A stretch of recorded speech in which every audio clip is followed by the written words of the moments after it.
In this lesson, we will explore the unknown side of the for loop. First, we use it to iterate over an array. The codes defined inside the parenthesis are vital. They control the start and end of the for loop. In total, we put 3 statements in the parenthesis and separate them using 2 semicolons. The first statement is called the initial expression. We use it to initialize one or more loop counters.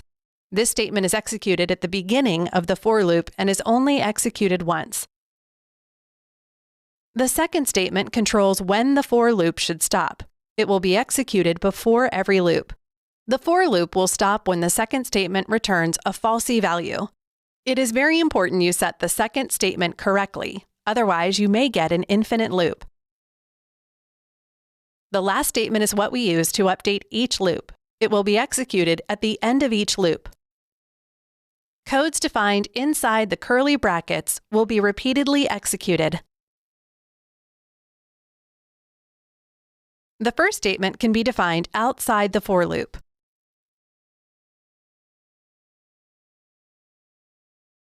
The last statement can also be moved into the curly brackets.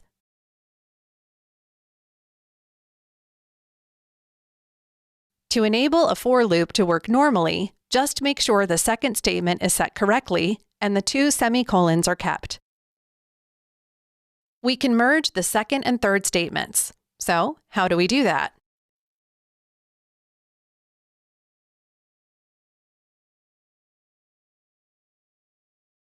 First, we declare a counter and set its initial value to -1. Pay attention here. It is -1, not 0. In the second statement, we compare the last element's index with counter ++. We can get the last element's index by subtracting 1 from the array length. There is no need to set the third argument. So why can this program work? The second statement will be executed before each loop. So every time a new loop has started, the value of counter will go up by 1. This is why we set counter's initial value to -1.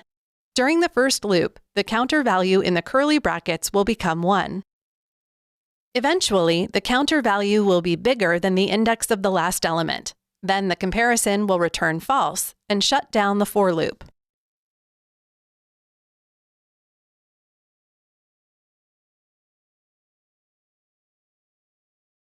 We can see the result is the same as before.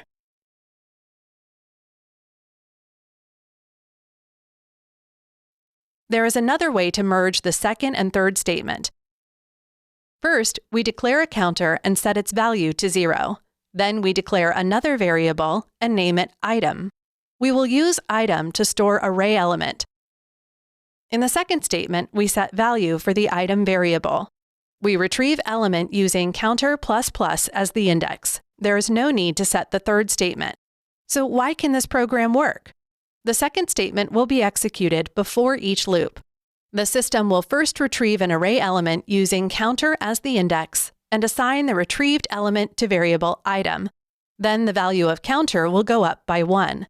Pay attention here. Counter's value won't change until the array element has been retrieved and assigned. This is because the increment operator is placed behind counter, not before it. It means using the variable's original value first and adding 1 to it later, so the counter value won't change in the current line. This is also why we set counter's initial value to 0, not -1. In the first loop, counter's value is still 0. It won't become 1 until the second loop. The counter value will go up by 1 with each loop. Eventually, its value will be bigger than the last element's index. If we retrieve an element using an index that does not exist in the array, we will get undefined. Undefined is a falsy value. As a result, the for statement will come to a stop. Inside the curly brackets, we can directly output the item variable. We can see every element has been output, but there is a problem with this program. All element values must be truthy. If there is a falsy value, the for loop will end immediately.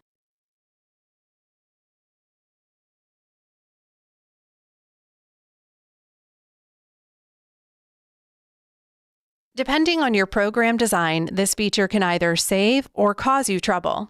Here's a challenge for you. Recreate the 2 programs we just showed you, but iterate the array backwards.